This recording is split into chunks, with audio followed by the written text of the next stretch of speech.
Hey everyone, and welcome back. Want to automate your repetitive tasks in Bittrex to 4 without paying for a premium plan? In this video, I'll show you the exact free features you can use right now. First, let's look at the CRM. Go to your sales pipeline and click on the automation. Tab right above the deal stages dot here. You can create simple rules. For example, you can set it to automatically create a new task for a salesperson when a deal moves into the contact made. Stage dot, you can also set up notifications. Automatically send an email to a client when their deal reaches the proposal sent stage.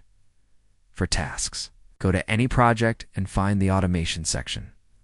Set a trigger so that when a task is marked complete, it automatically moves another related task to the in progress stage. You can even set up a simple chatbot on your website that creates a new lead in your CRM whenever someone fills out a contact form. The key is to start with one repetitive task and build a simple automation around it, and that's it. These free automation tools can save you hours every week by handling the routine work for you. If you set up a cool automation, let me know what it does in the comments. See you in the next one.